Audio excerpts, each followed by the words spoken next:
Now, I fished this lake since it was formed back in 1945 and fished the river and the creeks before the lake was ever formed. My dad used to bring me down here back in the 30s.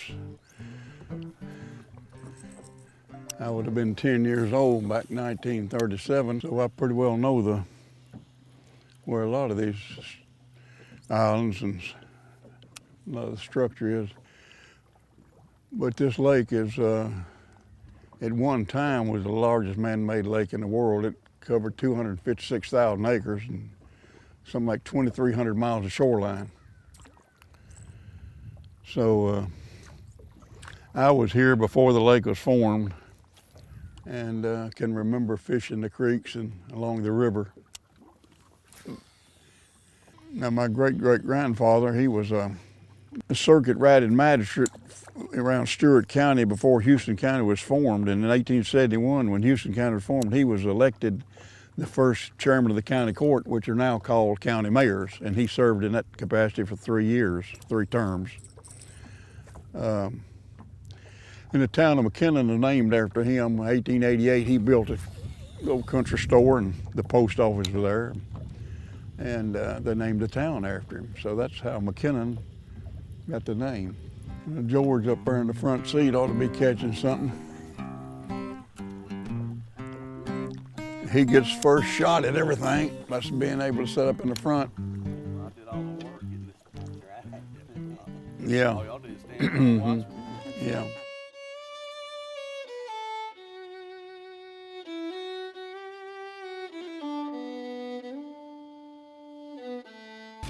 What you are now looking at is the remains of an old freight elevator that was built by the L&N Railroad Company right on the edge of the riverbank. Freight was loaded from railroad cars, which a railroad track ran alongside of it here, and it was offloaded onto barges or river boats, steamboats or whatever. And I guess it was constructed in 1918 at a cost of $75,000. Now, 4 stories of it, when the lake is all the way up to Summer Pool, there's 4 stories of this are under the surface of the water. It was built right on the bank of the Tennessee River. Now, they loaded barges from the railroad cars and unloaded barges and river boats onto railroad cars, so that it was loaded on and offloaded. Most of the things that were handled there were agricultural products. They handled also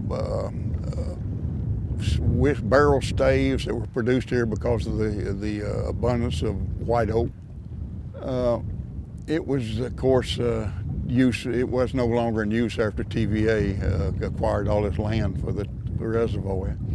But off of the front of that, the water there is probably somewhere in the neighborhood of 55 feet, maybe 60 feet deep. But it's a good spot for catfishing, and a lot of people have enjoyed it. And as you can tell, there's a lot of graffiti that is, spray cans have been used on it. So that's past history, and it will be there for. The railroad was built and constructed or completed in 1861, just before the Civil War. It was then called the Memphis, Clarksville, and Louisville Railroad. Years later, it became the L&N, Louisville, Nashville. But this railroad dates back to 1861 when it's completed, and the original bridge was here. And it was during the Civil War. They had several battles about the bridge. It was one time the Confederates controlled it, the next time the Unions controlled it. It was a vital link between the East, Middle Tennessee and West Tennessee. I think this bridge, that the last bridge that was here, I believe it was completed in 1932, and I think it cost somewhere in the neighborhood of $700,000 to build.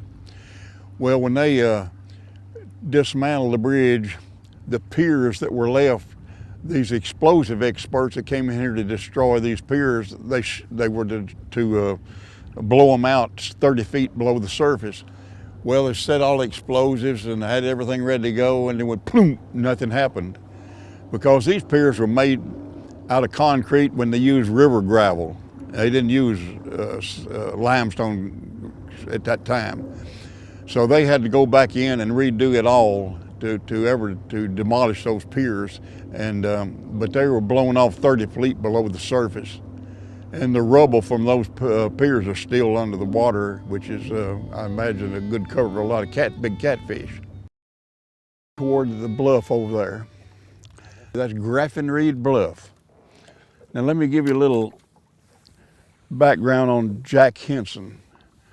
Well, Jack Henson was a prominent, wealthy landowner and farmer in what they called Bubbling Springs area near Dover.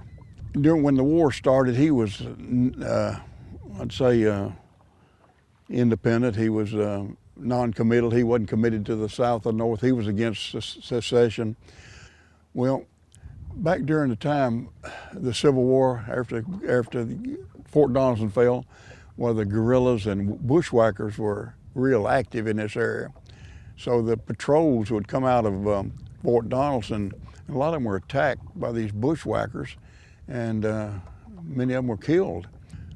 Well, Jack Henson had several sons. Well, two of his youngest sons, one 21 and one 17, were hunting one fall morning in the fall. I guess they were deer hunting, turkey hunting, maybe squirrel hunting. But then this Union patrol out of Fort Donelson came upon them, and being they were there and had rifles, they accused him of being bushwhackers or guerrillas. Well, back then they didn't have a trial or anything. They just tied them to a tree and killed them. Well, they drug their bodies on behind horses through to make an example of them through Dover. Then they decapitated them. They took their heads and they put them on the gate post going into Jack Henson's place. Well, that was it. Jack Henson then became bitter, of course, and rightfully so. And he swore to avenge his son's death, brutal murders. So he had a special made sniper rifle.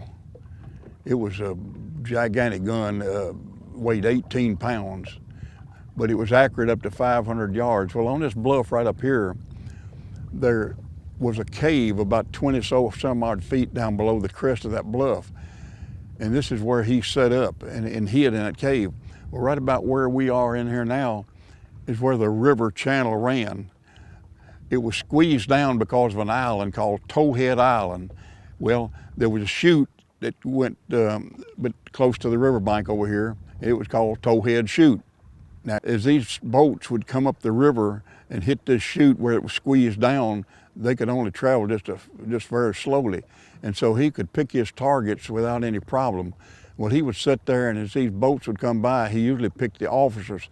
So after the war, he was a hunted man. They had rewards out there, had many men out looking for him, but they never found him. Nobody ever reported him. Well, through the war, he like I say, killed an estimated 100 with his sniper rifle. And he, after the war, they had burned his home and destroyed everything that he had in Bubbling Springs. So he and his family, what was left of them, moved to Magnolia, which is up White Oak Creek. And 1874 is when he passed away. But when he started his, to get revenge for the death of his sons, he was 57 years old. And back then, you know, that was kind of an old man. So he survived the war, but they never, and he was hunted the rest of his life, but nobody ever turned him in.